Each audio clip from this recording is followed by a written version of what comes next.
Welcome to Serenity Rising, Healing with Cancer. I'm Bron Watson, and I want to welcome you to not just a podcast, but to a community. A new way of seeing, feeling, and walking through the chaos of cancer. Now today, I would love to introduce you to the amazing Jo Muirhead. Jo is a career-loving mum who thought she knew all the right things to say about living with, going through, and recovering from breast cancer. In her professional role of consultant rehabilitation counsellor, she knew what the medical evidence said and would encourage her clients to apply best practice principles to their recovery and rehabilitation. Then Jo was diagnosed with bilateral breast cancer during the pandemic. As a result, Jo has needed to reassess what medical care really means, address her own big emotions that at times threatened to overwhelm her, and decided that one of the best things she could do for herself was to adopt Smudge, her recovery puppy. This is a frank, honest and raw conversation with Jo, and I hope you enjoy it as much as we do. So welcome, Jo. It is so great to have you here. Oh, Bron, it is. Any time I get to spend with you is delightful, but this is going to be an amazing conversation because I'm already excited about it. But this whole project of Serenity Uprising is so needed, so needed. So thank you for answering that call. Oh, thank you. You know, so my very first question actually, and this will help our listeners to hear where we came from. How did we get here? Well, I was just reflecting with you, Bron. The first time we met, I think it was 2011. It was. And it's now 2025. I know.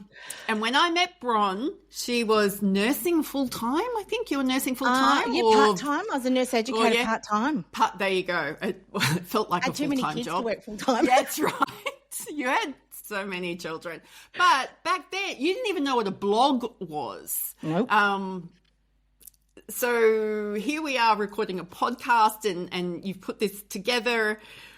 We've both been through some stuff since 2011, and I think where this got to was where one of the things that we've got in common that maybe we didn't want to have in common was that we've had a history of cancer, and we've both been treated, and yay for not having cancer anymore, but there's stuff that you have to learn to live with post-cancer treatment 100%. that nobody really warns you of.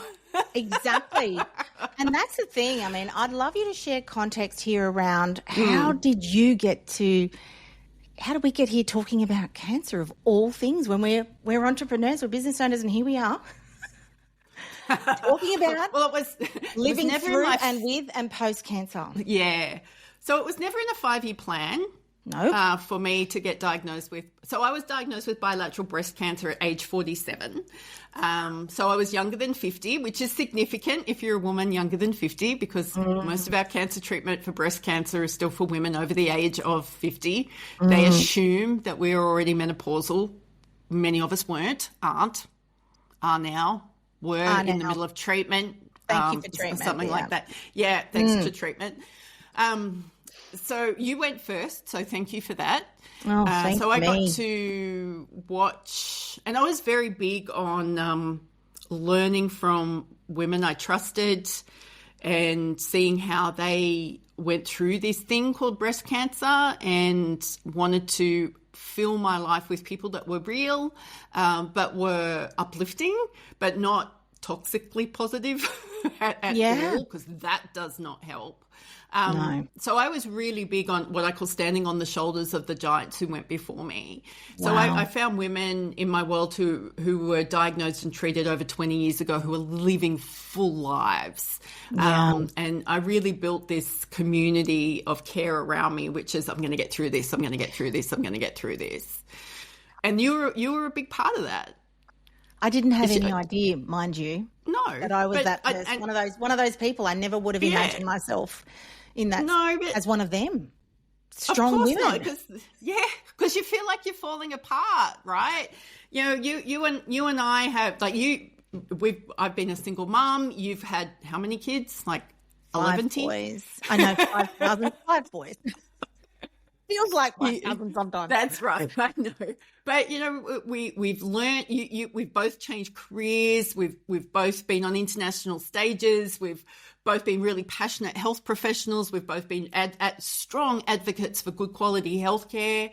And yet here we find ourselves in this mess, really, in this messiness of going, well, that didn't go the way I expected it to.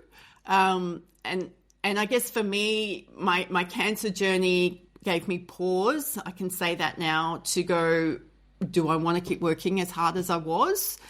My health won't let me. So the answer to that is no. And there are now new things that cancer treatment has given me that I'm navigating probably for a while to come yet.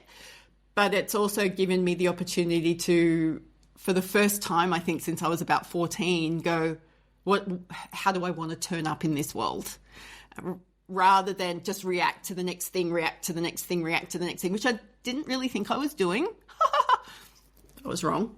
Yeah. But it's not until you actually take yourself, and you have to sit on the couch for days on end, and you just cannot watch any more TV, and you don't want to listen to another podcast, and your brain won't let you concentrate on reading another book, where you just go, jeez. If this is the sum total of the rest of my life, I've got some decisions to make. Wow. Yeah. I get it. And I want to take you back to when you were at that space of when you said to me about finding people and support and what you called standing on the shoulders of giants. Is that what you said? Mm-hmm. Yep. How did you work out those people? I mean, what sort of traits? Because this will lead into Serenity. What were you? What were some? And you wouldn't have even thought about it, I guarantee. But what made you? What were the strengths, or how did you find those people? Okay, so I need to give some context here. So by qualification and training and 30-year career, I'm a rehabilitation counsellor. So I helped people navigate the impact of a major life transition, usually a health transition, on their career and on their work. I had been working with a lot of women who were entering into this midlife part of their life, or this 40 to 50 to 60 decades. It's probably not midlife anymore. And of course it's not decade. Midlife. You're not midlife. What are you talking about? It's why I just said it. It's just like, whoa, no. And I guess the work that I was doing and the way I was worked and the people that funded me, I only ever got to meet the women that were so sick and struggling so much that they needed this extra intervention, right? They needed someone to help them work out, how do you return to work? What does your career look like now? How can we re-engineer your job? How can we re-engineer your family? Not saying you need to divorce your family, but I taught a lot of women how to get their kids using the friggin' dishwasher and washing machine, because as mums, we often feel guilty that we're not at home, but we love our careers. So we come home and we feel guilty because the kids are there, and we're like, oh, I better make life perfect for you. So we don't teach them those life skills, which made me feel awful because my son he was washing his own school uniform at 11. But what a school, all my boys can wash now, just... Yeah, no, that's right. So so I had this kind of very warped... so all the people that I met had very major complications with their cancer journey. So I went, I can't use that sample as this is what's going to happen for me. I need to go find people who maybe didn't need the intervention. So then I swung the complete opposite way and thought I was going to be the woman who ran a marathon during chemo. I could barely walk around my lounge room during chemo. There were some days when walking to the toilet was too hard. Yeah. Oh, I'm hearing you. Yeah, I know, and that's the reality. So some women can, some people can. I wasn't one of them. No, me either. I wasn't one either. Once I started sharing with people what I was going through and what it was like for me, people started to come out of the woodwork, and women I never expected. So there's a woman in Melbourne, her name is Maureen. I know that she told me she had a breast cancer journey, but of course I parked it. It wasn't relevant at the time. You know, I think she's probably in her 50s, maybe her 60s, but you know, she's she's got this great career. She advocates for toxic workplaces to change. She teaches people how to resist falling into bullying and being bullied. And she's just got this incredible, I love spending time with her. She even gives the best mum hugs. Like, what a legend. Yeah. So I was finding these women who turned up in my world who weren't defined by their illness. And I think that's the characteristic that stood out for me. Like, there's plenty of people who can talk about being sick and disabled or having some level of disability and the impact that this can have on their life. And it shows up as their identity. Yes. I never wanted to be that person. Got it. So I was constantly, we've got a friend, Rachel, and she was diagnosed with breast cancer, very, very similar to the time I was. Now, she chose a completely different pathway to me. But we could still have conversations and we could still honour and respect each other and find out what was going on for each other. There was never this, you're only drinking water or you're only eating vegetables or whatever was going on for either of us. So I think that's the whole point, isn't it? Absolutely. Yeah. So it's called personalised medicine. But we will get to that. We're going to get to that, guys. Just hold on. Yeah. We're going to get there. Yeah, so I think looking back now, and I'm still very attracted to people who kind of got their own hero's journey around anything to do with, like, I was really healthy and then I got really sick and this is how I pulled myself out of it. Not because I'm interested in biochemistry so much, but I'm interested in how did you hold yourself and hold your head high on the days when you just wanted to crawl under the doona and hope that no one ever found you. I don't necessarily want to be reinforcing how tired I am all the time because it's easy to do that, or how much pain I'm in all the time because it's easy to remember that. So I don't tend to hang out or seek out those people who are constantly reinforcing how hard this is. Yes. So it's about, it's about fun. It is hard. I don't know. I don't need help remembering that. Sometimes I need help normalizing it. Yeah. Right. Yeah. And respecting. For me, the word respect comes up with this because we look amazing, if I say so myself. No, I'm kidding. What it's about is that it's the respect of despite part of our life, but respecting that, not minimizing it, not pretending it doesn't happen. Because I think because you look well, and there are times when we all have the wellness in our lives. Oh, she's great. I have people go, oh, my God, thank God, Bron, it's all over. If only you knew. So seriously, they say to me, thank God it's all over. It's like, I wish. And it's that respect of respecting a part of our life, but not minimizing it, but not living it as you're talking about, or having that identity. Like, I don't have the identity to it. Does it go away? No. Does everyone know? Yes. That was my choice back in the day when I shared those reality of cancer posts. But they came from a space of, despite the shit show, because that was shit show 1, and then it became the shit show 2. So I think that's what we're talking about here. And you innately looking and finding your people. So I know that with the breast cancer, the last thing I wanted to do was hang around with other people with breast cancer because I didn't want to hear their stories. So I'm being really brave this coming week because I'm going to a myeloma meetup group. I haven't been to one before. I'll let you know how I go. So it's because I don't want to, it's not that I don't want to hear the story or the victim or the identity of it. I want to hear what you're saying to me, which is you had enough inside you to realize that you wanted to hang around people who had, like my favorite saying at the time was, you don't know how strong you are until you have no choice. I'd be, oh my God, Bron, you're so strong. Like, I didn't know that. You're such an inspiration. It's like, it's like, what? No, I'm just hanging out. I'm just doing my thing. Yeah, so my thing here is, and I think this ties in beautifully with, where does my word Serenity, what's throughout all of this, Jo? We're all talking the same language. We're using different words. So, I'd love to hear your take on throughout all of that. And I know this journey of yours. I hate that word as well. Journey. Do you remember how we hate that word? Yeah, Can yeah, someone come I up do, with but another word? Have you got another word? Please. I don't. No, I just no, laugh right? because I was the anti-journey person for a very chapter. long I don't even time. like the word chapter. Whatever No. the word is, tell me about how you've found your word. Like, what's your word?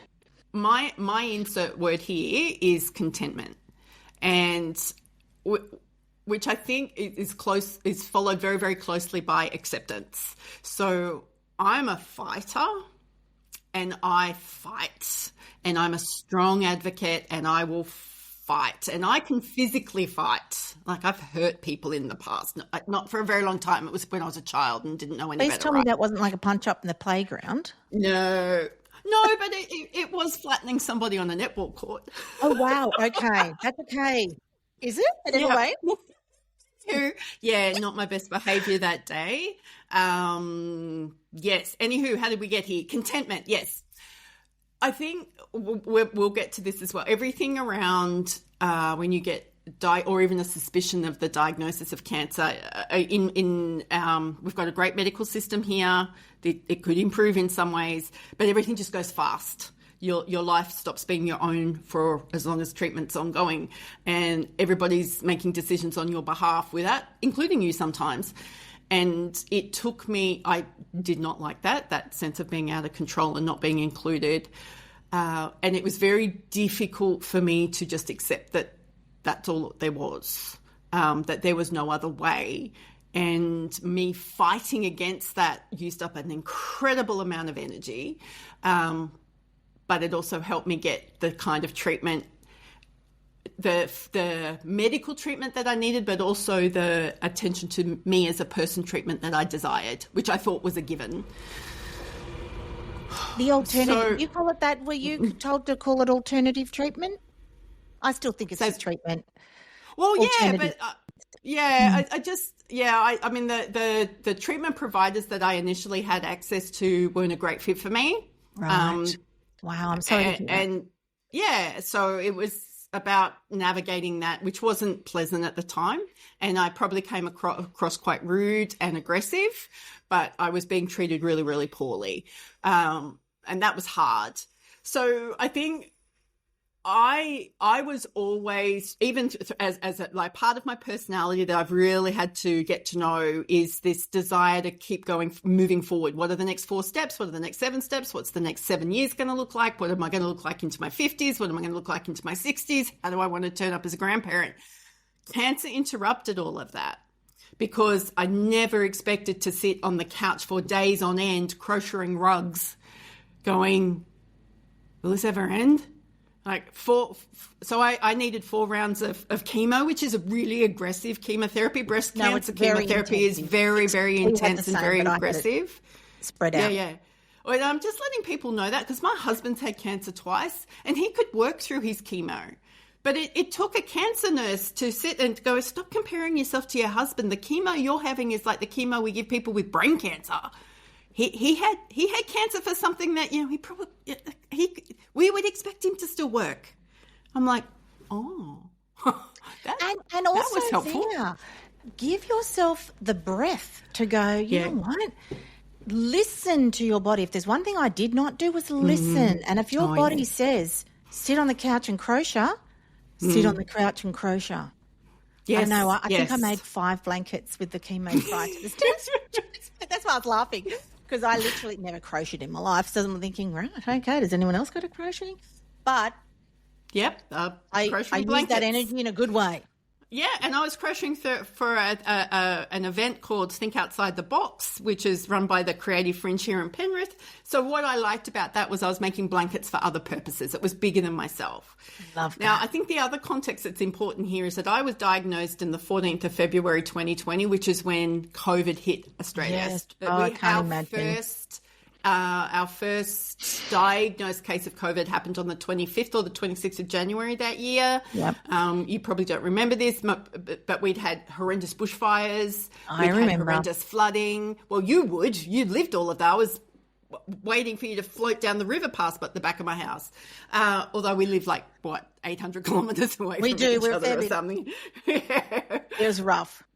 But that COVID situation, I think, really made things rough. So I never expected the cancer to kill me. What I didn't realize until sometime later was that I was terrified that COVID would. Oh, wow. And to this day for some. Yes, because when I first met, so here I am sitting, we didn't even have waiting rooms. We were in hallways on chairs a metre apart in a friggin' paper gown that didn't do up at the back, in full view of everybody else who could turn up for work that day, meeting people in what I now consider to be hazmat suits. So there's just all this, those images are still very, very, they no longer turn up in nightmares for me, but those images are very, very real. Like it was, and so that complicated things for me a little bit. Well, not a little bit, a lot. Well, I can now say we were all learning at that point in time. Like nobody had lived through a pandemic before. Whether we did good or we did bad is kind of irrelevant. We didn't really have anything else to learn from, right? We were all expected to know what to do. But I can assure you, trying to navigate cancer treatment when you weren't allowed to take people with you into cancer treatment rooms was hideous. Doing everything alone was horrible. Yeah, but that's not the question you asked. And I think of those times, and I think, like when we're heading into that pandemic, for people who have a diagnosis of cancer, that's what it feels like. You're heading into this abyss that there's other people who seem to get it, and you're walking in going, "What? Where am I?" It's like you've been transplanted into this completely different universe and going, "Well, everyone else seems to be running a normal universe, but where's my universe?" Yeah. So I can't imagine putting the complexity, and I think complexity is a really important word here because complexity comes in all different shapes and sizes, and yours literally COVID on top of that, and then the fact of not being treated as the way you should be. And I love the fact that you had the strength to speak, and that's what I want to hear about. Tell me about that strength that you have. I mean, we can talk about the question if you want, which... Nope, that's okay. We'll go on. You want me to bring that question I'm going to say this because this is really important. Yeah. How much self-advocacy was required and how hard was it for you to accept subpar treatment, meaning the way you were treated? So this all feeds in. Tell me about a lot of self-advocacy, so much more than I ever expected, and I didn't tolerate what I considered to be subpar treatment. So as a health professional, I had my own private practice.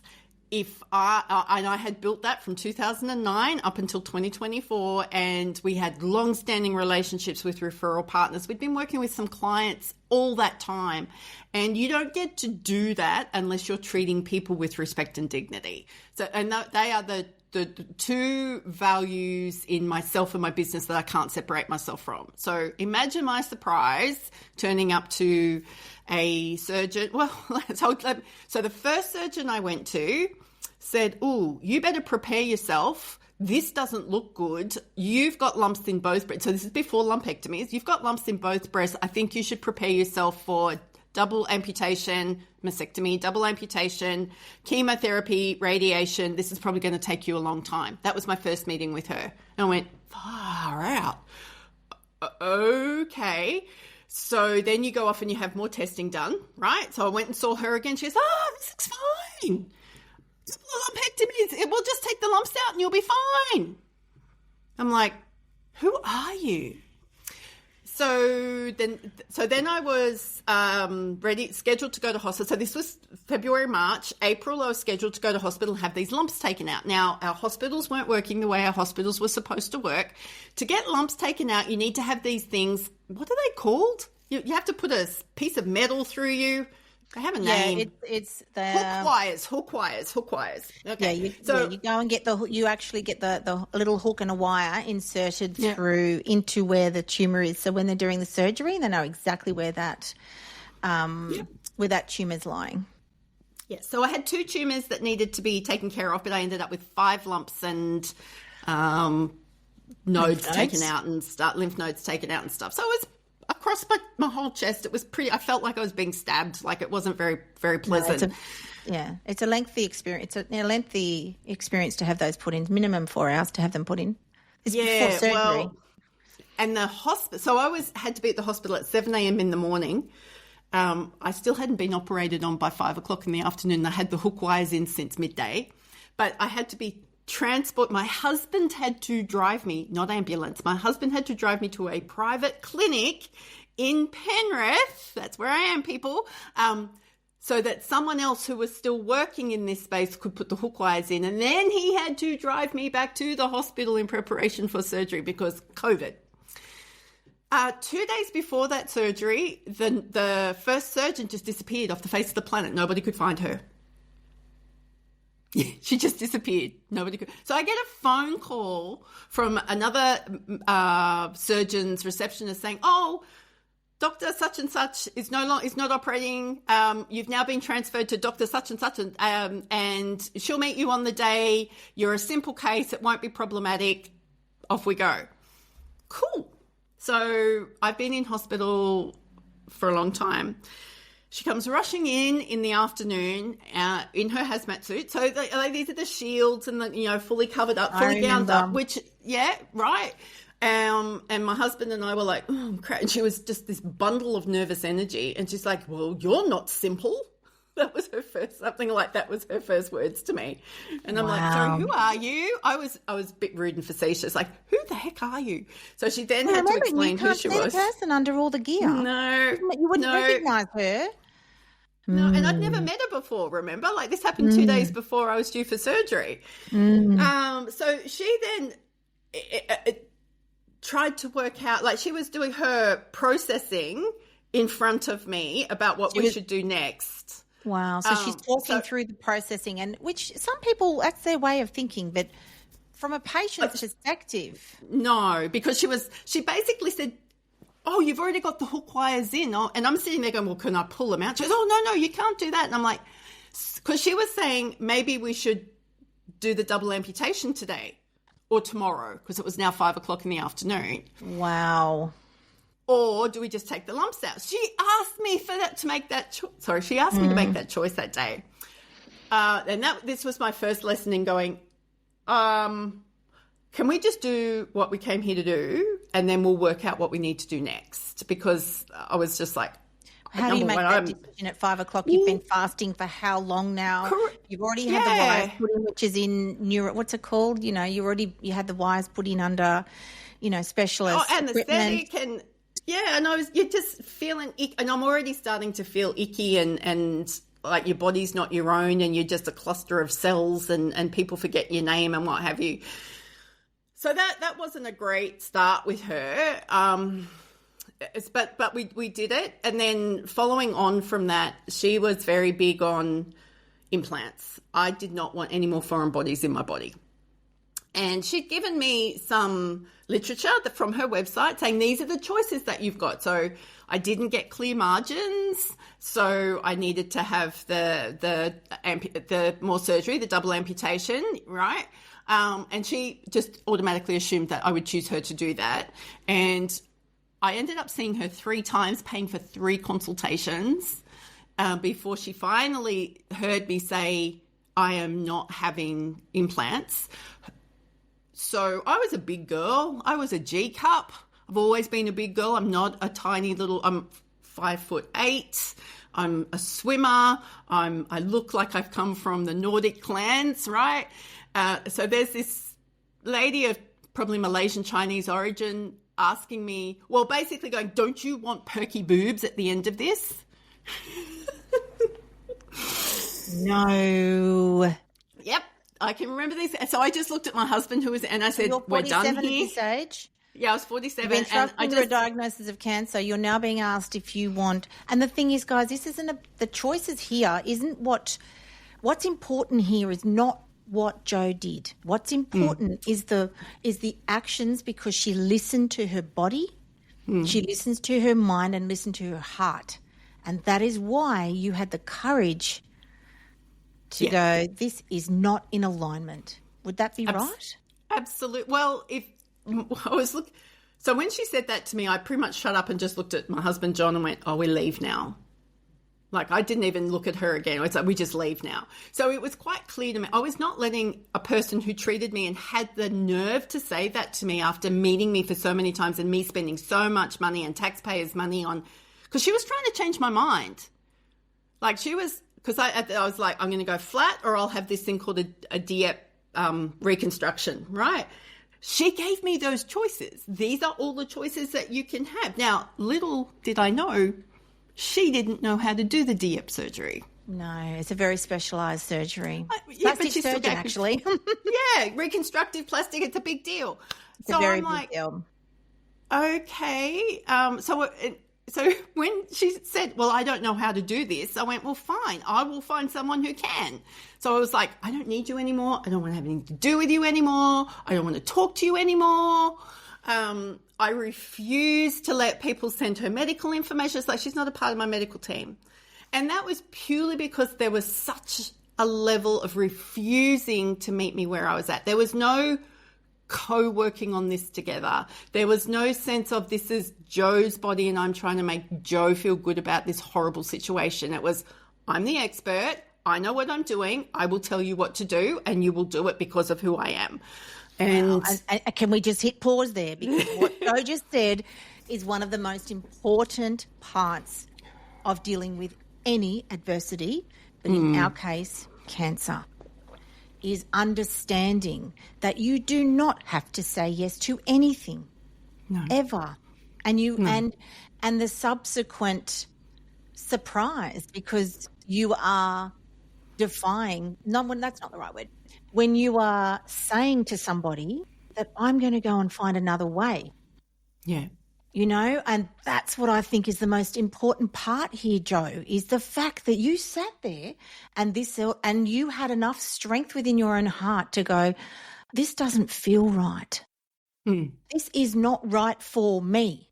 And I feel that that's so important, that people can stop enough to go, what's right for me? Yeah. And if you don't have the answer, don't make the decision. And it's not, you don't sit around in your 30s going, so if I ever get breast cancer, it's not like a birth plan, right? Yeah. But, you know, birth plans rarely go to plan anyway. Like, I agree that, you know, I feel that, you know, with our backgrounds, we had the knowledge, right? There are so many of our listeners who may not have that knowledge. It's not about the knowledge, because you might know it, but until it's you, it's, I don't know how many hundreds, if not thousands of people I've been present when they've been told wrong, and they've been told they have cancer. And I had no concept, hence Serenity Project, because I had no concept and I'm wanting to create that space. So that's why I'm so excited to hear your take on being able to have that strength. And what did you say? What did you call it again? Contentment? Yeah, contentment and acceptance. So tell me, when you use the word acceptance, it wasn't really acceptance of whatever was thrown at you. It was more about acceptance of what's inside coming out. Would that be right?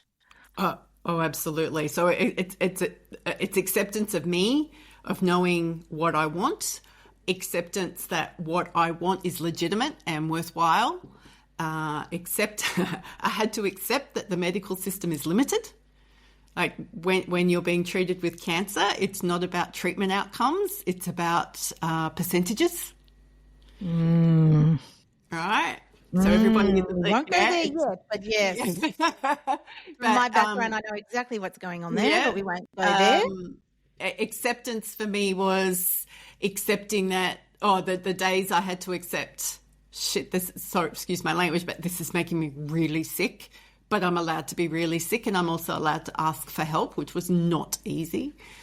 Acceptance was, and in 2020, we did not have the cancer care resources in the greater west of Sydney that we now do. But wow, I can get myself into the city of Sydney and I can access the type of treatment and support that I want there because I'm lucky enough to be able to do that. I accept that. accept it. So for me, I'm 5 years on. I remain cancer free, but there are implications from the treatment. So I now live with chronic uncontrolled migraine as a reaction to one of the cancer drugs. Wow. And I know how much that impacts your life. Well, like 15 migraine days a month. And anyone who's had the COVID headache or any sense of migraine, that's a lot. And 15 is a reduction from 24. So, but I still don't feel lucky to get 15. And it's only this year that I've gone, because I've been living in this kind of holding space of waiting for the migraines to go away, waiting for them to go away, waiting for them to go away. I take a lot of medication, a lot of supplements. I've sold my business. I'm trying to work out if I want to work for the rest of my life. But the question that I was able to ask myself with contentment and full acceptance only this year was, how do I want to be? Not who do I want to be? How do I want to be while we're waiting for the migraines to sort themselves out? And since I've been able to ask that question, like my physiology changes. There's no apologetics in me anymore. Like if I had to cancel today, like I'd be like, oh, Bron will understand. I was like, Bron, I'm really unwell. You don't want me on your podcast today. And you'd go, not a problem, chickie. Sweet. Because that's what your language you would use. We'll just make another time. Yeah. So I've become much more comfortable so I have a couple of people that I love supervision. So, but those people know that if I have to cancel on that day, because I hate being unreliable, but it's like, I don't want to take your money if I can't deliver what you need today. I would rather cancel and reschedule. So if people want to work with me and they can't handle that, then I'm not the right person. So that for me creates my contentment, because it's like I don't have to worry if I'm offending or upsetting or letting people down anymore. But it's also the acceptance that at this point in my life, I have this new thing or this ongoing thing that came out of the cancer treatment, which is chronic uncontrolled migraine, that despite Western medicine's best efforts and despite the functional medicine doctors that I'm working with, we haven't got the cure for yet. Okay, I now know I don't go out at night. I can't drive at night. When I go to my church, I have to wear hearing protection and sunglasses. Like there are just things that I'm accepting now. Like, well, I'm hearing the serenity prayer. God grant you the serenity to accept what you cannot change, the courage to change things you can, and the wisdom to know the difference. And I feel that I want to hear more about where in this did you land? So in my world, I call them the serenity moments. It's not like you're in serenity the whole time, let me assure you. No. It's chaos. Yeah. But it's finding calm, and it's the calm, the snippets. To me, they're those serenity now moments. Yeah. Where did you realise, because I've known about these migraines and I've seen you firsthand, where did you make peace with yourself? Yeah. God, so interestingly enough, so coming out of my cancer treatment, I ended up with this thing called medical trauma, right? Which is how I can, it's a real thing. It's a real diagnosis. And I've been working with this wonderful clinical psychologist to help me understand it. And that's how I worked out that I didn't think cancer was going to kill me, but COVID was.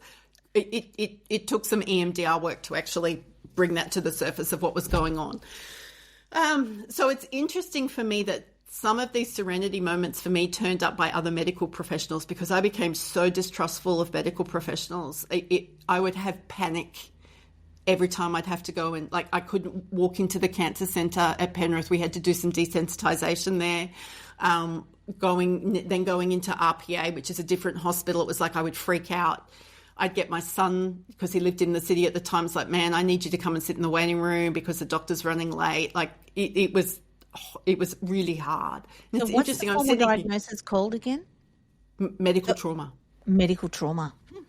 It's a real thing. Oh, it's a I real know. thing. And it gets treated. It gets treated similar to PTSD, and you can recover from it. I'm living proof you can recover from it. I don't have the intrusive memories. I don't have the nightmares.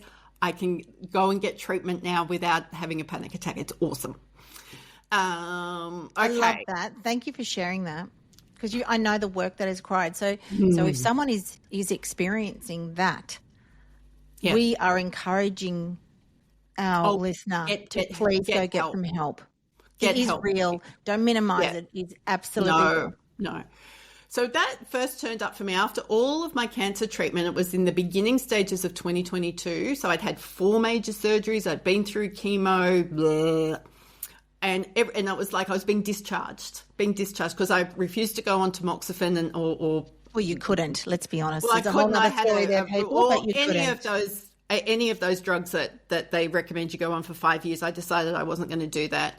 Again, I had to go and see the oncologist 4 or 5 times before she agreed with that. Well, she never agreed with it. I had to sign a waiver. But anywho, but these medical people turned up in my life. So the first person that turned up in my life that gave me some serenity moment was the reconstructive surgeon. A man, which I wasn't expecting from. I used to walk around with this giant lever arch file because it's amazing how your medical records don't go with you even in the same hospital. So I was constantly taking my medical records with me just in case the person in front of me didn't have access to all the information. That got me labelled as highly anxious and litigious. Okay. Thanks for that. But he when I went and all and saw you're this doing place, is self-advocacy, people. Just Correct. putting it out there. It's called self-advocacy. And whether the system agrees with you or not, it's your body. And it's not that you're defying anybody. You're just asking questions. That's my take on it, Jo. And I'm like, you're a doctor. I'm not convinced that you'll have access to all the information that you would need to make an informed decision about my care. Is there anything that you would like to know? Because I've brought all my records with me. So I met this guy's name's Joe Dusseldorp. He was the reconstructive surgeon. And he looked at me and he said, you can put that away. I've read your entire file. I went, you've what? He goes, I've read your entire file. I know what's going on. I just want to know why you want to have this particular. So this is the guy who did the DEP surgery for me. Yeah, I understand. I want to know why you want to have this surgery. And I just want to make sure that it's a good idea for us to work together. And I'm like, wait, what? so all this tension and hypervigilance just went out of me. And he said the reason that he loves doing reconstructive surgery is because he gave a woman her smile back after a facial injury from a motor vehicle accident. And I'm like, you're the guy for me. You're my kind. Yeah. So that has stuck with me. The breast surgeon. So these guys had to work in tandem. So I decided I needed to get it all done at once. I won't ever do that again. So it was a 12-hour surgery. So just to put it out there, guys, what happens is that Jo needed to have the mastectomy by the breast surgeon, and then the plastic surgeon comes in and does the DEP reconstruction. So I know we're talking medical here, and I know that this is not a medical show, but we just need you to understand the context of why Jo's saying what she's saying. Thank you. So then the surgeon who did so this is how we relive these experiences, right? Yeah, Bron that's could right. actually see me starting to escalate. My breathing was getting rapid, and that was a great way of Bron being able to show people, well, explain to people what I was talking about, but also give me a moment to calm down and recenter. So thank you, Bron. My pleasure. So the breast surgeon, Sanjay Warrior from the Chris O'Brien Centre, looked at me and he said, one day, Jo, we will look back at the way women with breast cancer have been treated, and we will ask ourselves how we could be so barbaric. Yes. And I went, oh my God, I think I fell in love. You know, here's... You got my take on this whole medical health system. We all are part of the food chain. I used to say it when I was teaching at uni, and I teach the up and coming RNs, and I'd be going, we're part of food chain's the wrong word, but we're part of a system, and we cannot function without the cleaner. The surgeon cannot do their job without the cleaner, or the person in the cafeteria who's feeding the staff so that they can do their jobs. So I love the fact that we have this amazing human at Chris O'Brien who understands, because that means they're part of the future, because they're looking. Absolutely. How can we improve? Which is where you and I both in this, I believe the same. Yeah. And it was just one of those moments, those serenity moments that broke through all of my anxiety and hypervigilance and fears and, oh my God, I'm going to be because at that point in time, I was having really intrusive thoughts about people coming at me with knives and sharp implements. Oh, my skin's crawling. Oh, which wow. was very, very real. It was very real for me. I was too scared to go to sleep because this stuff was going on. I used to pray that I could have more surgery because then I could get to sleep. That's when you know things aren't real good. So these medical people have continued to turn up for me. There was an event not long after. So I was a big speaker like you were. I remember. And as soon as somebody said, Jo, we've got a breast cancer awareness thing, we'd like you to come and speak on breast cancer and mental health. And I went, sure, not a problem. Oh, it was my first October. My first October after all of this. And now Bron's laughing because she knows what's about to happen. So I'm there at the front of the room helping these people raise heaps of funds for the McGrath Foundation Breast Care Nurses, which is incredible that we've got this resource. Yes. And I started to speak and I looked out and all I could see was this friggin' pink. And I just went in, I just shut down. I just completely shut down. And one of those nurses came over and she took me by the hand and she went, you know what? This happens to most breast cancer survivors. So I'm now anti-pink come October. I'm only wearing pink is my favourite colour. Absolutely. But do I speak anymore? No, I don't speak anymore. Yeah, but I don't, for me, I just know October is going to be a lot of pink. It's going to be a lot of talk about mammograms. It's going to be a lot of hit and miss stuff, but it's not talking to me.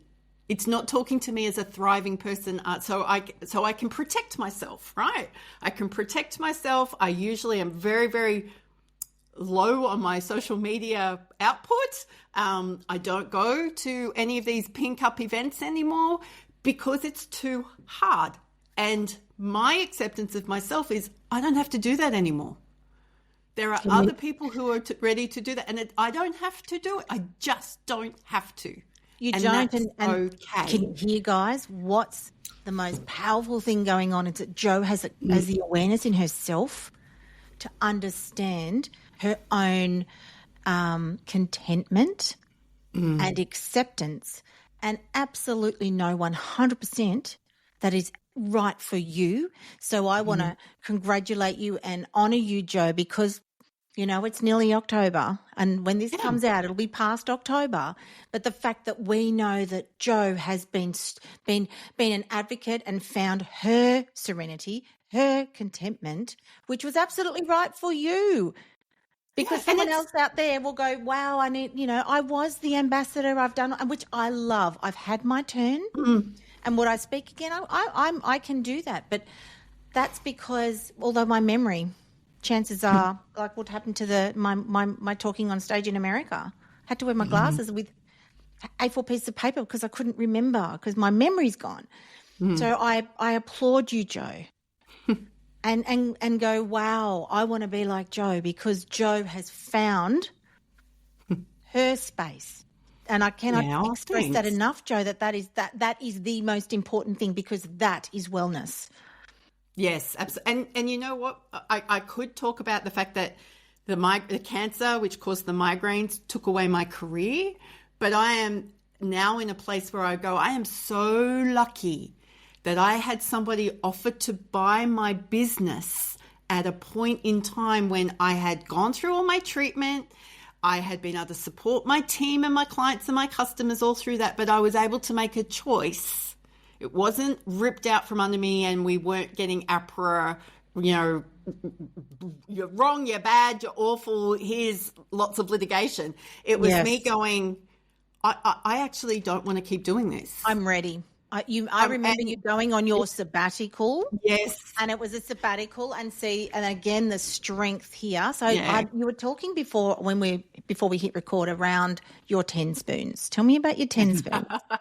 Okay. So there's a concept in the world called the spoonie culture. So these are people who are living with chronic conditions, and we basically have it's a way of thinking about units of energy. So if you think about units of energy, like you have 10 spoons you can spend a day.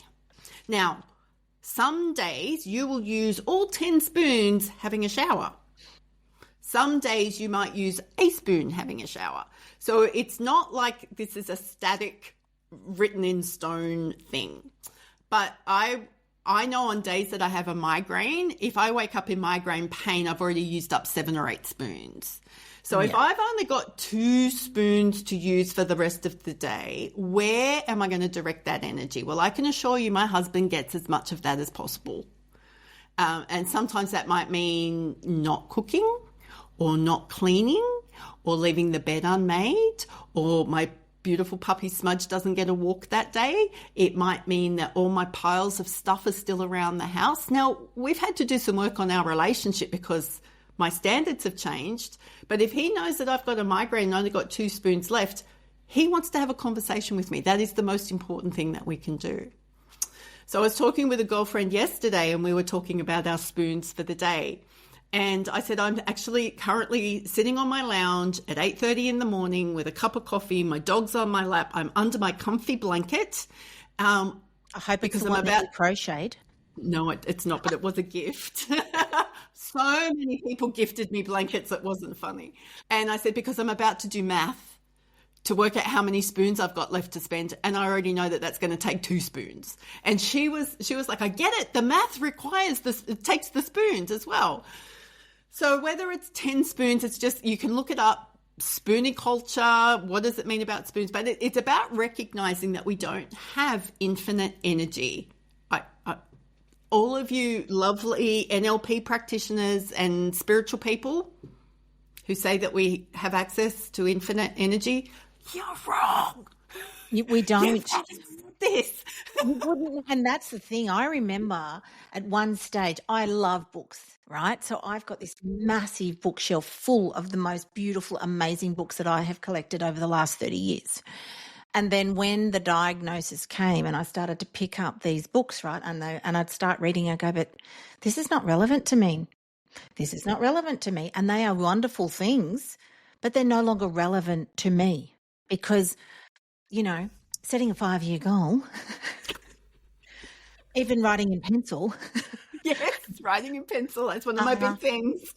Uses a lot of spoons, and chances are it's going to change a shit ton before we even get to the 6-month mark, let alone the 5. And it's not that I don't have it, guys, but God grant me serenity to accept what I cannot change. I look at those things differently. So energy, right? So people talk about living life full out. Guess what? Living life full out on one day might be a 2-spoon day. That is amazing that you have the awareness to go, we're on 2 spoons today. Joe's on the lounge, I'm on the lounge. We are sweet, and I have lived full out. That's where we find the moments, you know. So I love that analogy. Yeah. Getting rid of the guilt. Getting rid of the guilt has been a huge thing, and letting go of the guilt. Like, I'm not productive. Like, can I ask how that happened? Like, because again, we're not putting to-do lists together for people, right? I'm not into to-do lists like that. But where did that awareness come that you went, you know what? Because I'm not guilty. I have lost it. Yes. And I'm just like, wow, okay.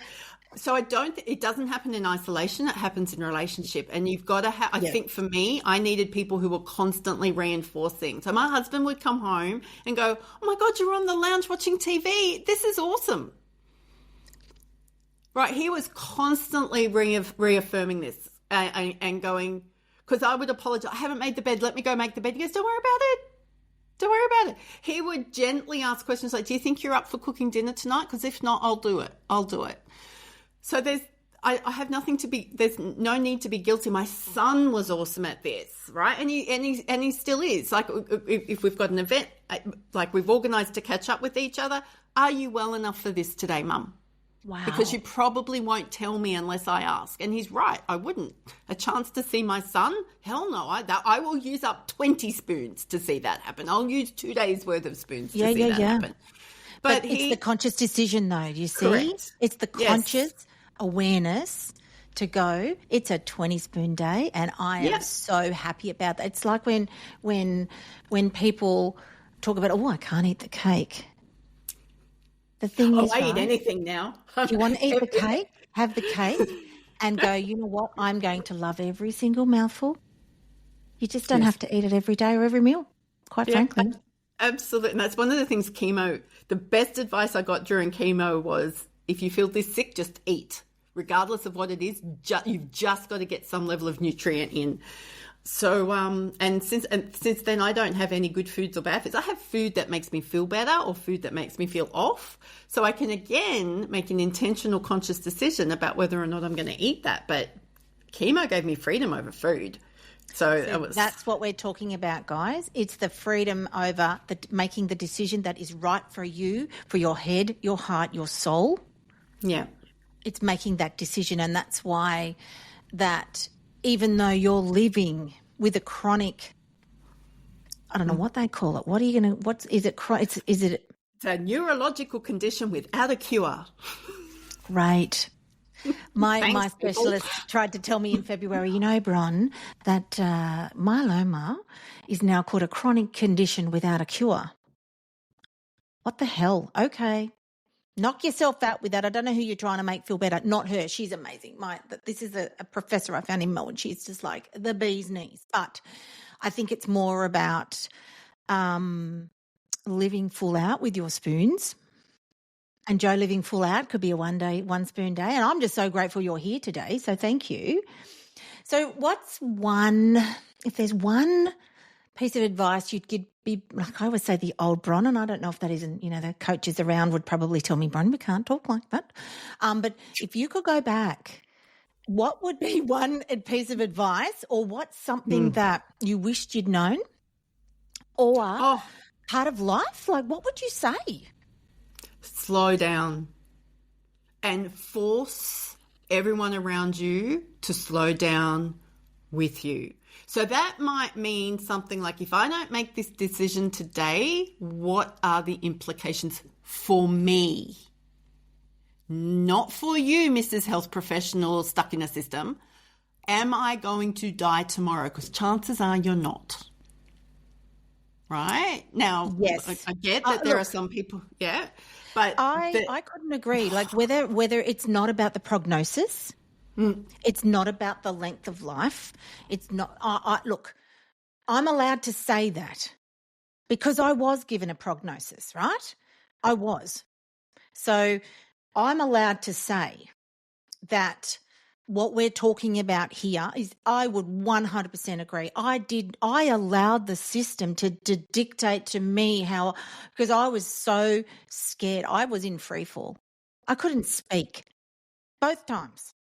All I prayed for was time, because it was 3 weeks between with a biopsy for the bone marrow biopsy and official diagnosis, which my specialist had, but I didn't realise that. I just prayed for time. And if there's one lesson I've learned from you, Jo, is exactly that it's my show. Yeah. And whether we get controversy over this conversation, I am all for it. Let's have a discussion. Let's not have a free-for-all around slow it down. It's not going to change the outcome a week, 2 weeks, 4 weeks. Look, with caveat there, please listen to your health professionals. Please listen to your team. They are the ones there telling you these information, but please have enough space. Call it space rather than time. Space. Yeah, and you need to have information presented to you in a way that you can understand. So here is Jo with a diagnosis of bilateral breast cancer, sitting in front of the clinical nurse consultant who has a whole 20 minutes to talk to her about all the things that might and could and possibly going to go on. So this woman is talking really, really fast and throwing pieces of paper at me and getting resources for me and throwing more resources for me and going, now you need to sign here saying I have taken you through this information. Wow. How ridiculous. That 20 minutes would have been better served by that woman going, Jo, this is a really, really difficult time for you. You've got me for the next 20 minutes. What questions do you have? I love that. Well, how do we, one person at a time, how do we help the system? Because it's not the people in the system's fault, guys. It's not the system. No. The system is fundamentally flawed. I'm allowed to say it. I've worked in it for 30 years. You've worked in it for 30 years. Yeah, and it's not the people are doing the best they can with what they know. I think it's, I honestly think it's conversations like this that people who hear this today, there might be one or two of them over the country who go into their next medical appointment and go, no, I'm not making a decision today. I'll come back and see you next week. So I think it's because I've noticed in the 5 years that I've been doing this, trauma-informed questioning is turning up more and more and more. That was not a thing in the beginning for me. Quite obviously, I did not want perky boobs, but if that doctor was trauma-informed, she would never, ever, ever have said that to me. But I can now walk into, RPA is a great example when I go in and have the scan where they stick nuclear medicine in you and there's PET scan, there we go. And there was this gorgeous man, he was a registrar, so they're still learning, and he came in and he was ready to ask me a really awkward question. And he started and then he stopped. And he said, have you had treatment at another hospital?